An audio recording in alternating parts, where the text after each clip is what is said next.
दिल की बात।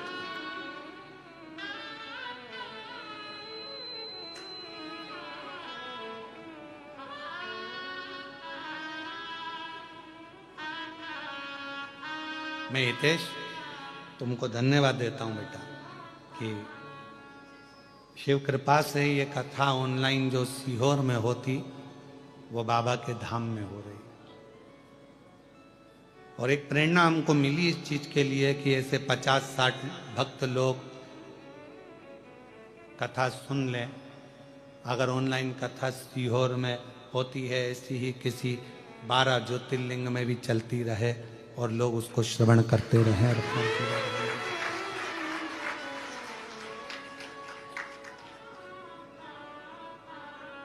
शिव की उदारता से, शंकर की करुणा,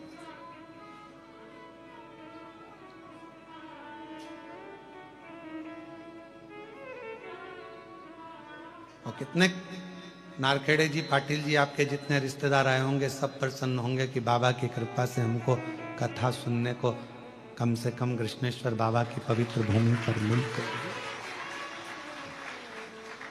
रात तो हुई।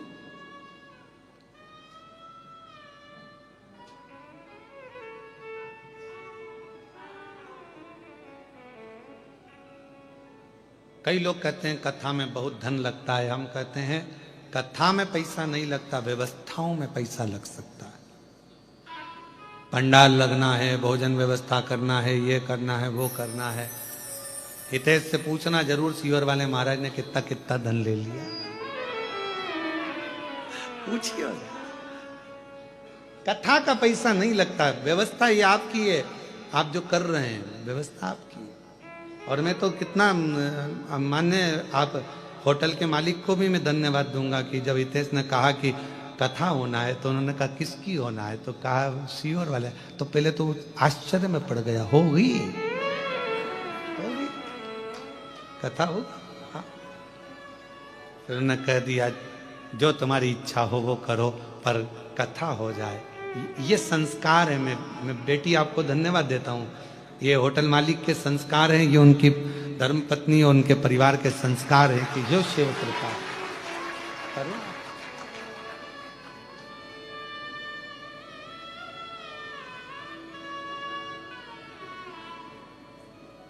सुनो, धारण करो, अपने जीवन में उतारो। सती मैया बैठी पर भीतर से विचार कर रही है सती मां।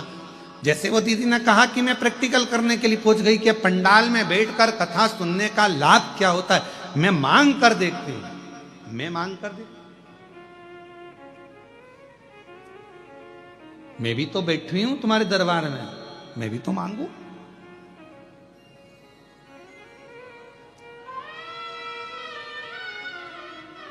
तो वो उन्होंने प्रैक्टिकल कर कर देखा। सती माता ने भी प्रयास करा, बैठी हूं कथा में और मन में सोच रही हूं कि ऐसा शरीर जलकर भस्म हो जाए। जो सोचा था कथा में पूर्ण हो गया। अच्छा सोचो, जितनी देर कथा में बैठो उतनी देर अच्छा सोचो, अच्छा विचार लेकर। महाराज राजा सुदक्षण प्रैक्टिकल करे कि अगर महाराज कह रहे हैं, संत कह रहे हैं कि राजा अगर बेकार कर्म करेगा तो फल भी खट्टे हो जाएंगे, कड़वे हो जाएंगे। तो राजा सुदक्षण ने विचार करा, सुदक्षिणी से कहा चलो आज प्रैक्टिकल करते। और हम भी कहते प्रैक्टिकल करते रहना चाहिए। एक महाराज जी प्रवचन कर रहे थे, प्रवचन में कह रहे थे कि व्यक्ति को मदिरा नहीं पीना चाहिए, शराब नहीं पीना चाहिए। ये गंदा नाली का पानी है, लोग पी के नाली में गटर में पड़े रहते हैं। उसी में महाराज का पहचान वाला बैठा था, उठ के खड़ा हो गया। खड़े होते से ही बोला, ओ महाराज तुम इतना बड़ा बड़ा प्रवचन दे रहे हो, तुम्हारा सग्गा भाई पी के तो गटर में पड़ा, तुम हमको ज्ञान दे रहे हो, अपने भाई को क्यों नहीं समझाते। महाराज जी को क्रोध नहीं आया। महाराज जी ने कहा भैया देख, मैं प्रवचन में समझा रहा हूं, मेरा भाई प्रैक्टिकल करके दिखा रहा है, तुझे जो समझ में आ जाए वैसा कर ले। बात से समझ जाए तो मेरी कथा से समझ जा, नहीं समझे तो उसको देख ले, गटर में पड़ा है, नाली में पड़ा हुआ है, तो उसको देखकर समझ जा कि उसकी हालत क्या हो रही है।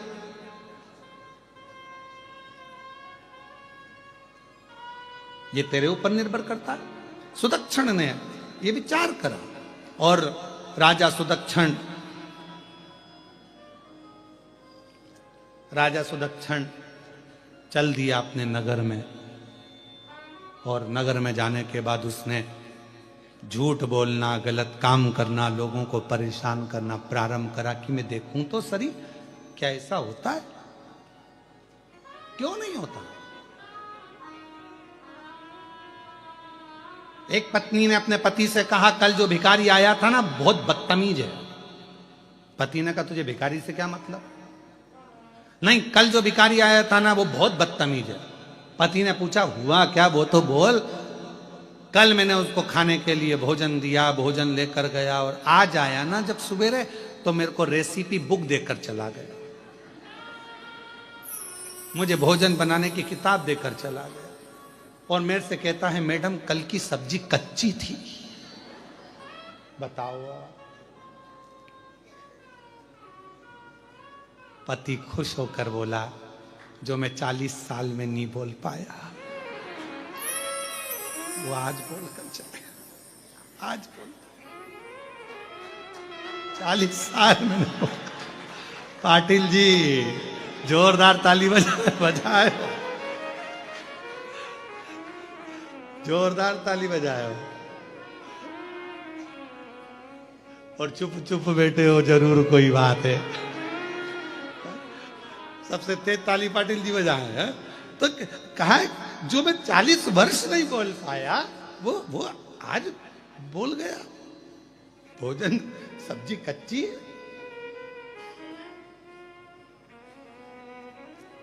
भगवान सुदक्षिण राजा ने विचार करा, मैं प्रैक्टिकल करता हूं। और राजा सुदक्षिण ने प्रैक्टिकल करा, असत्य बोला, गलत काम किया, परेशान किया, कष्ट दिया, और उसके 6 महीने बाद पहुंचा वो संत के यहाँ। फिर वहां के फल खाए तो वो कड़वे थे, खट्टे थे। संत के चरणों में राजा सुदक्षिण ने हाथ जोड़कर कहा, आपने बिल्कुल सत्य कहा, जैसा कर्म करोगे वैसा फल पाओगे। ये हमारी कहावत शास्त्रों की है, ये बनाई हुई कहावत नहीं है, राजा सुदक्षिण की कहावत। अच्छा कर्म करिए, अच्छा मिलेगा। आप अच्छा कर्म करते रहोगे तो फल मीठा मिलता रहेगा, सब अच्छे रहेंगे, सब स्वस्थ रहेंगे। आप जितना जितना श्रेष्ठ कर्म करेंगे उतनी उतनी जिंदगी प्रसन्न होकर जीते रहोगे। और जहां हमारे जीवन में हमने बेकार कर्म, असत्यता के साथ, गलत कार्य के साथ अपने जीवन को जिया, वहां हमें कष्ट भोगना पड़ता। सती माता कुंभज बाबा के आश्रम में बैठी हैं। मन में गलत भाव आ गया कि मेरा शरीर जलकर भस्म हो जाए, और वही हुआ। शंकर जी ने मांगा था कुंभज बाबा के आश्रम में कथा सुनते हुए मुझे राम का दर्शन हो जाए। तो कुंभज ऋषि के यहाँ से जैसे ही चले तो मेरे शिव जी को राम जी का दर्शन हो गया। और सती माता ने मांगा था कि ऐसा शरीर जलकर भस्म हो जाए, तो माता सती दक्ष प्रजापति की यज्ञशाला में जाकर जलकर भस्म हो जाती है। कथा में बैठकर जो तुम्हारे मन की कामना है, जो तुम्हारे मन का भाव है, कथा में बैठकर वो प्राप्त होता, वो मिलता।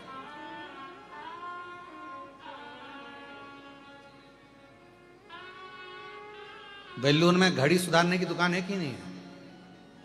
अरे बोलो तो। बेलूर में घड़ी सुधारने की दुकान है? औरंगाबाद में छत्रपति संभाजी नगर में थोड़ी ज्यादा होंगी, ठीक है। हमारे सीहोर में भी है 4-6। गांव गांव में घड़ी सुधारने की दुकान है, शहर शहर में घड़ी सुधारने की दुकान है, पर समय सुधारने की दुकान तो केवल कृष्णेश्वर महादेव के पास ही है। घड़ी सुधारने की दुकान गांव में हो सकती है, घड़ी सुधारने की दुकान शहर में हो सकती है, घड़ी सुधारने की दुकान खेड़े में हो सकती है, घड़ी सुधारने की दुकान तुम्हारे मोहल्ले में, तुम्हारी कॉलोनी में, तुम्हारी सोसाइटी में हो सकती है। पर समय को बदलने की, समय सुधारने की कोई दुकान कहीं पर नहीं है। समय बदलने की दुकान, समय बदलने की जगह तो केवल एक है, वो कुबरेश्वर देव अधिदेव महादेव, वो कृष्णेश्वर महादेव, वो महाकालेश्वर महादेव, वो ओमकारनाथ, वो केदारनाथ, वो विश्वनाथ, वो मल्लिकार्जुन, वो भीमाशंकर, वो बाबा बैजनाथ। ये स्थान जो जो बनाए गए हैं ये समय सुधारने के, घड़ी सुधारने के नहीं है।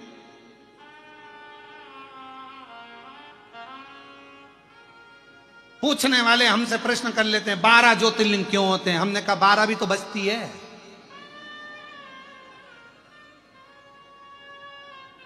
कहा 12 ज्योतिर्लिंग क्यों होते हैं? हमने कहा 12 नहीं बजती, तो क्या बजती है? मैंने कहा बस 12 बजती है तो 1 बजे सोमनाथ से चालू हो जाओ, 2 बजे मल्लिकार्जुन, 3 बजे महाकालेश्वर, ऐसे करते करते जब 12 बजे तो कृष्णेश्वर महादेव को याद कर लो, तुम्हारी जिंदगी की घड़ी सुधर जाएगी, तुम्हारा समय सुधर जाएगा। ये 12 के जो नंबर हैं 1 2 3 4, अरे जरा विचार करो, रात के 12 बजे मेरे भगवान कृष्ण प्रगटे, दिन के 12 बजे मेरे राम जी प्रगटे, और 12 ज्योतिर्लिंग ये हमारी जिंदगी का सार तत्व है अपने समय को सुधारने के, ये अपने समय को सुधारने के लिए ये 12 ज्योतिर्लिंग का सार तत्व। 12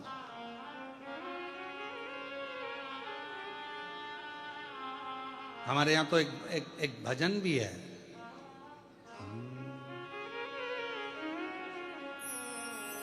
ओम रूपी मुख से शिव बोलो प्यारे, ओम रूपी मुख से शिव बोलो प्यारे, शिव बोलो प्यारे, शंकर बोलो प्यारे, शिव बोलो प्यारे, शंकर बोलो प्यारे, ओम रूपी मुख से शिव बोलो प्यारे, ओम रूपी मुख से शिव बोलो प्यारे।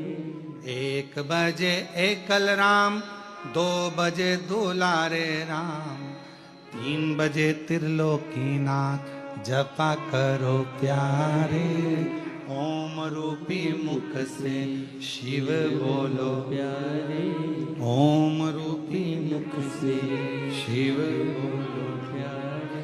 4 बजे चतुर नारायण, 5 बजे परमेश्वर, 6 बजे छबीले राम, जपा करो प्यारे, ओम रूपी मुख से शिव बोलो प्यारे, ओम रूपी मुख से शिव बोलो प्यारे।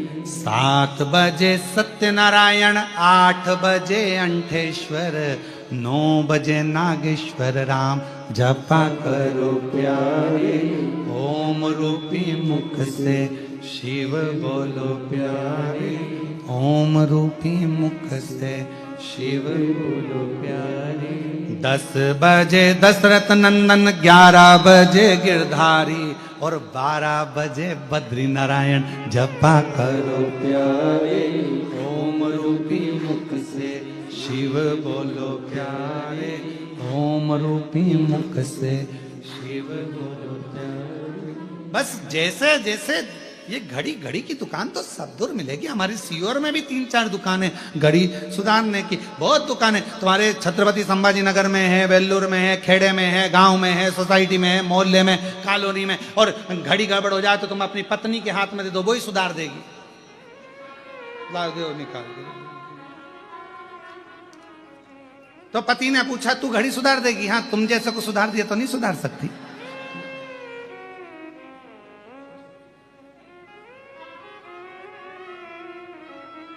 अच्छा, तुम सोचते तो कि सीवर वाला महाराज बहुत आड़ा टेढ़ा बोलता है, ला जरा घड़ी हो, घड़ी तो घड़ी सुधारने की दुकान तो कहीं पर भी हो सकती है, पर तुम्हारा समय 1 बजे से लेकर 12 बजे तक सुधारना है तो रोज 12 ज्योतिर्लिंग का स्मरण करते रहो।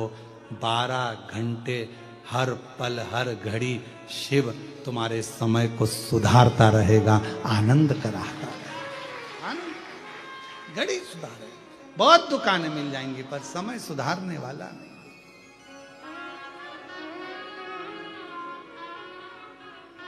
ये मिला है मौका सुधारने के लिए, ये मिला है मौका भगवत भजन करने के लिए।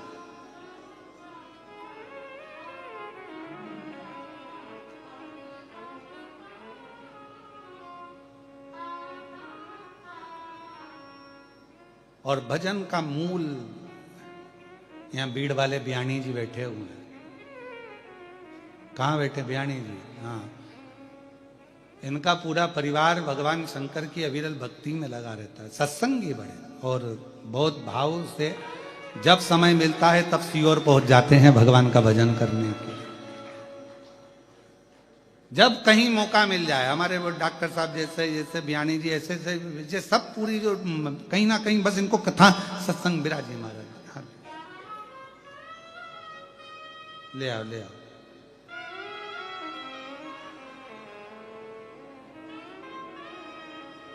तो ये अविरल भक्ति है शिव शंकर की, भगवान शंकर की अविरल। जहां मन करे, जहां चित्त वृत्ति, जहां हृदय, जहां मन जुड़ जाए शिव के प्रति, समय सुधरना प्रारंभ होता है। महाराज शिव कथा कर रही है, भगवान शंकर का चरित्र कह रहा है। सुदक्षण, राजा सुदक्षण ने विचार कर लिया, क्या मेरे कर्म के अनुसार फल होता है? क्या मेरे कर्म के अनुकूल फल होगा? क्यों नहीं होगा? मत बुरे कर्म कर बंदे, वरना पछताएगा। भगवान की आंखों से तू ज्यादा लोग हों तो ज्यादा नहीं, तो एक लोग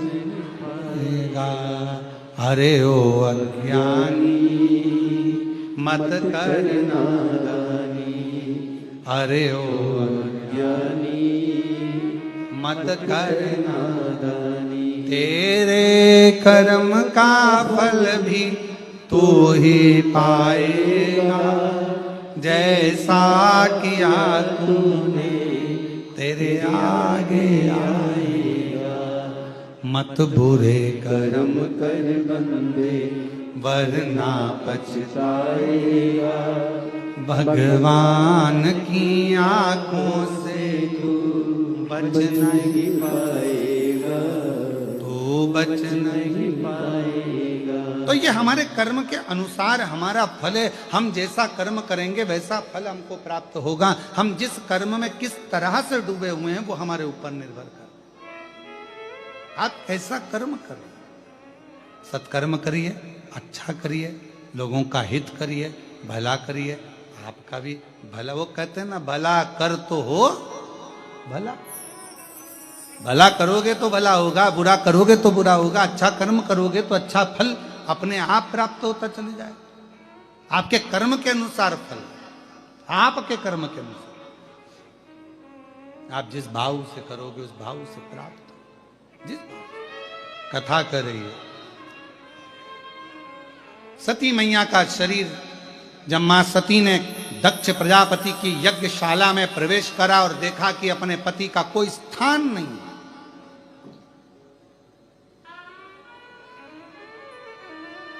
देखा कि पूरी यज्ञशाला, यज्ञ प्रारंभ हो रहा है और उसमें सबका स्थान पर मेरे पति का नहीं, मेरे पति का कोई स्थान नहीं। और मेरे पति का यदि कोई स्थान नहीं है तो मैं फिर इस यज्ञशाला के पास में क्यों आई? मैं अपने पिता के पास में क्यों आई? मेरा भी उद्धार कीजिए, उद्धार कीजिए, हे त्रिपुंडधारी, हे त्रिशूलधारी, हे त्रिपुंडधारी, हे त्रिशूलधारी। चरणों में तेरे बाबा जी पावन है चारों धाम, तेरी देव करते वंदना, पूजे सीताराम। चरणों में तेरे बाबा जी पावन है चारों धाम, तेरी देव करते वंदना, पूजे हैं सीताराम।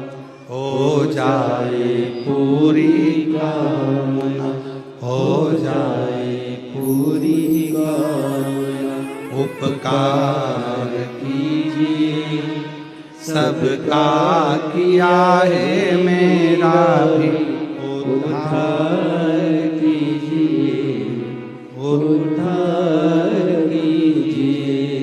है त्रिपुंडधारी, है त्रिशूलधारी। भगवान शिव की सती मां मन में विचार करी, ये स्थान तो मेरे पति के लिए भी होना चाहिए, तो ये स्थान मेरे लिए श्रेष्ठ नहीं। कितना सुंदर व्याख्यान है सती माता का चरित्र अपने जीवन में उतारिएगा। जहां शिव का नाम नहीं, जहां शिव का स्थान नहीं, जहां शंकर का कोई गुणगान नहीं, ऐसी जगह पर कभी मत जाओ। शिव महापुराण की कथा कर, मां के बिना माय का सूना है और महादेव के बिना मंदिर सूना है।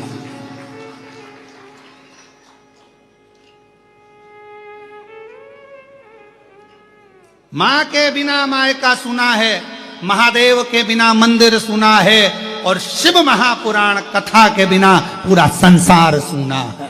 पूरा संसार। आप शिव कथा में जितने रमे उतना जीवन का सुख है। सब सुना, खाली। क्या हुआ? पहुंच गए, सती माता जलकर भस्म हो गई। विवाद हुआ खूब।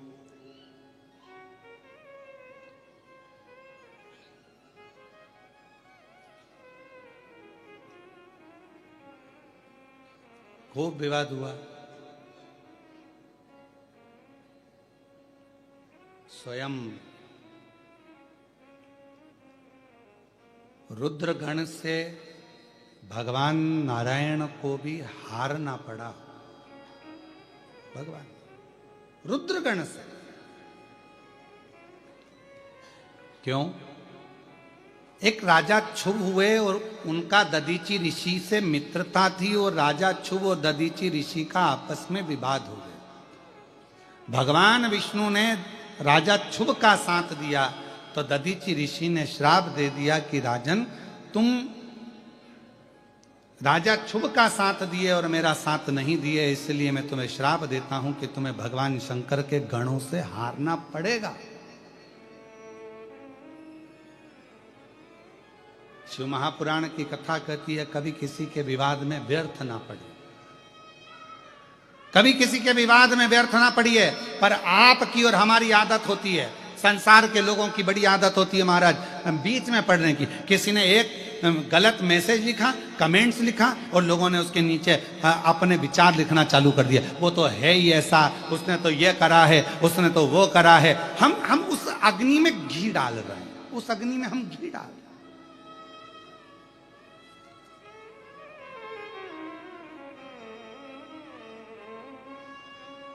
उस अग्नि में हमारा घी पड़ रहा है कि हम उसको कर रहे हैं कि देखिए, एक सरल भाषा में, एक संविधान की भाषा में एक बड़ी सुंदर सी बात है। अगर कोई व्यक्ति किसी को मार रहा है और आपने खड़े होकर इतना कह दिया, हाँ दे दो और दे, सजा के हकदार आप हो कि नहीं हो? बोलो, जम के बोलो। जब केस चलेगा तो आपको सजा के हकदार आप भी रहेंगे। अगर आपने कहा कि दे दो धरकर, आप सजा के हकदार हो गए।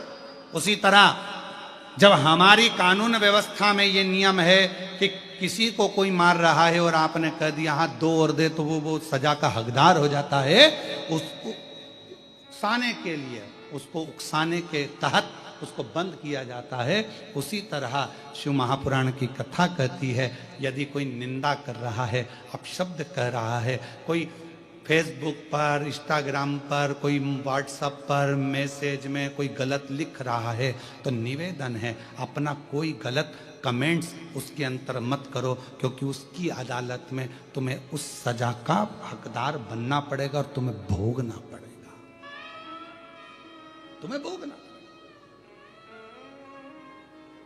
क्यों हम उसके हकदार? श्रेष्ठ बनिए।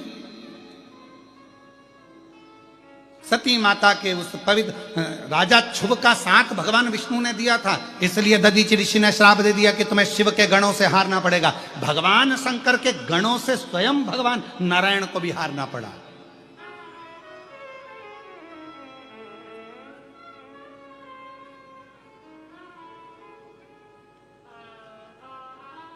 समय आया,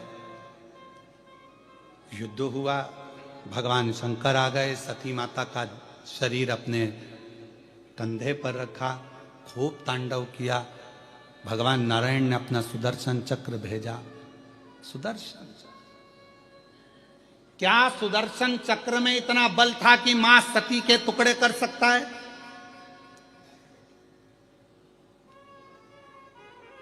अगर वो सुदर्शन चक्र भगवान विष्णु का होता, नारायण का होता, तो शायद वो सुदर्शन चक्र मां सती के टुकड़े नहीं कर पाता। पर इससे पहले भगवान नारायण ने अपना एक नेत्र निकालकर भगवान शंकर को दिया था, तो भगवान शंकर त्रिनेत्रधारी हो गए थे। और भगवान शंकर ने अपना सुदर्शन चक्र भगवान विष्णु को दिया था, तो भगवान विष्णु सुदर्शन चक्रधारी हो गए थे। वो चक्र किसका है? किसका चक्र है वो? भगवान देवाधिदेव महादेव। वो चक्र भगवान शंकर का है, जो भगवान नारायण को दिया। तो जहां अब ये देखा गया कि सती माता के शरीर के टुकड़े हो रहे हैं, दुनिया ने कहा सुदर्शन चक्र से भगवान विष्णु ने मां सती के शरीर के टुकड़े टुकड़े कर दिए। इतने टुकड़े हो गए, वो टुकड़े शक्तिपीठ के रूप में निर्मित हो गए, मां जगतजननी के स्वरूप में निर्मित हो गए। इतने टुकड़े हुए हैं।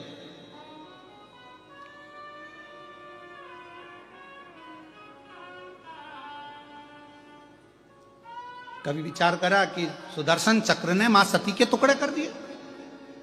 अरे भाई, वो सुदर्शन चक्र भगवान नारायण को भगवान शिव ने दिया था, और शंकर की आज्ञा के बिना तो सती के शरीर को सुदर्शन छू भी नहीं सकता था।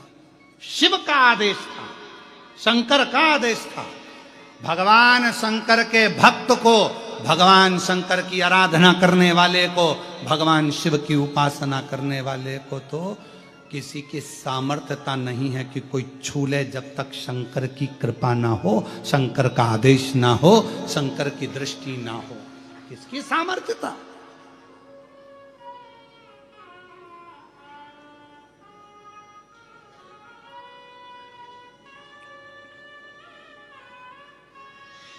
हम एक वीडियो किसी ने भेजा था, हमें बहुत पसंद आया था वो वीडियो। एक लड़की किसी से झगड़ ली, वो वीडियो तुमने भी कभी देखा होगा, देखा था। वो लड़की झगड़ ली किसी से, झगड़ते झगड़ते बोली हम किसी से डरते वरते नहीं हैं। वो वीडियो आप लोगों ने कभी देखा होगा, हम किसी से डरते वरते नहीं हैं।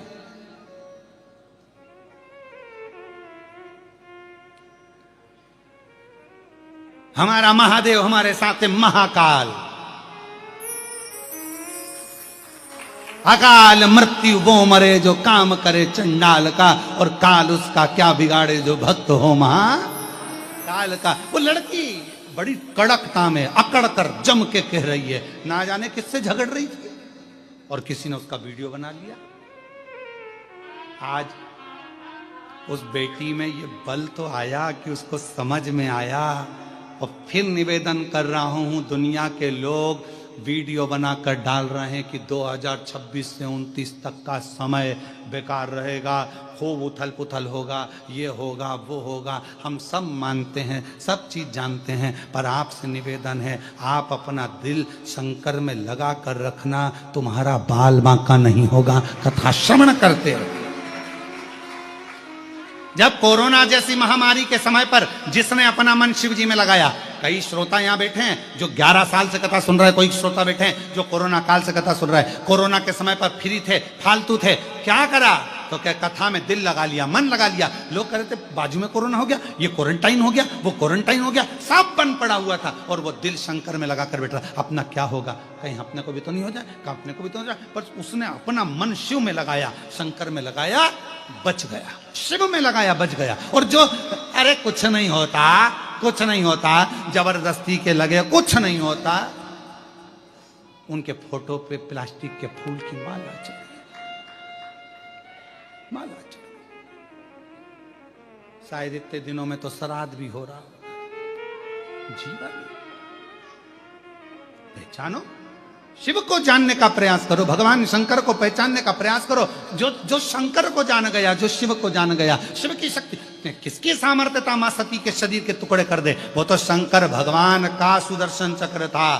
शंकर भगवान ने भगवान विष्णु को दिया था और भगवान विष्णु ने शिव जी की आज्ञा को स्वीकार करा, मां सती के शरीर के टुकड़े कर दिए, शक्ति पीठ के रूप में निर्मित हो।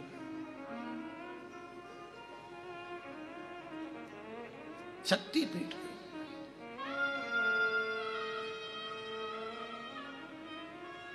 ये कथा तो परसों के दिन सुबह 8 बजे से 11 बजे होकर विराम हो जाएगी।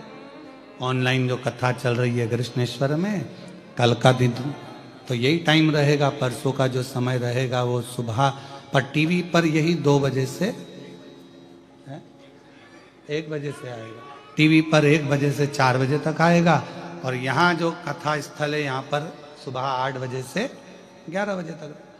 इसके बाद की जो कथा है ऑनलाइन 5 दिवसीय पितृपक्ष में, उसका स्थान अभी हम नहीं बता रहे हैं, पर ऑनलाइन रहेगी 17 तारीख से 21 तारीख तक, 1 बजे से 4 बजे तक।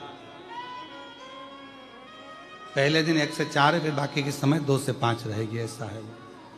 फिर नवरात्रे में 5 दिवसीय कथा रहेगी, 24 तारीख से 24, 25, 26, 27, 28 तक। 5 दिन शिव और शक्ति का स्मरण अपन करेंगे, शक्ति पीठों का स्मरण करेंगे, माध्य शक्ति का स्मरण करें, मां दुर्गा भवानी का स्मरण करें।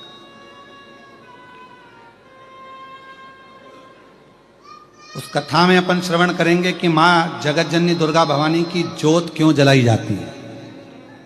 नवरात्रे की 5 दिवसीय कथा में अपन स्मरण करेंगे कि जवारे क्यों बोए जाते हैं, मां आद्य शक्ति दुर्गा भवानी की क्यारी क्यों बोई जाती है, जवारे क्यों बोए, ये सब अपन श्रवण करें, कथा करें। भगवान शंकर का चरित्र, मां सती, मां आद्य शक्ति, मां दुर्गा भवानी सती माता जलकर भस्म हो गई, उनके शरीर के टुकड़े करेगा, टुकड़े।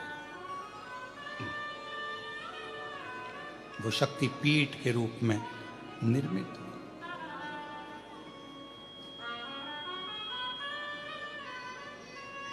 शक्ति पीठ के रूप में। ओम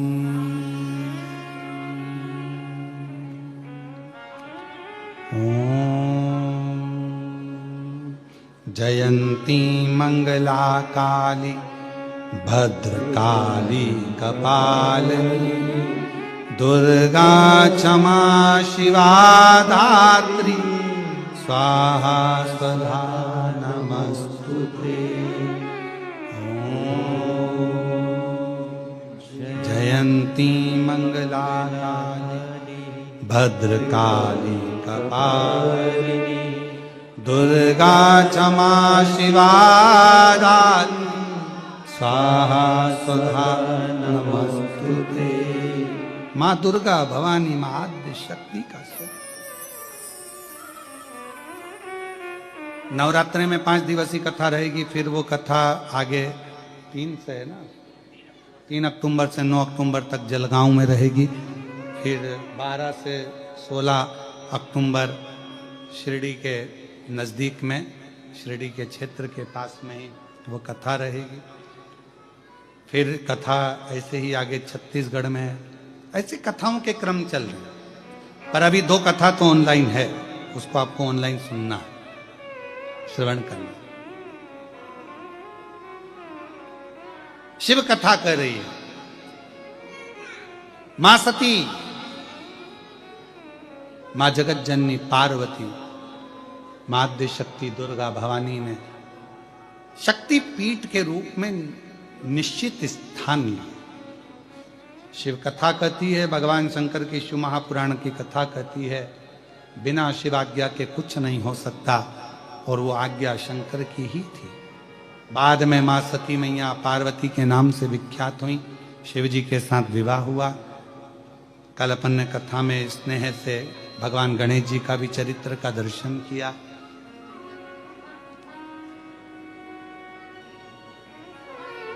माँ आद्य शक्ति दुर्गा भवानी, माँ पार्वती जी भगवान शिव जी के साथ में काशी भ्रमण पर चली। और जब काशी भ्रमण पर माँ पार्वती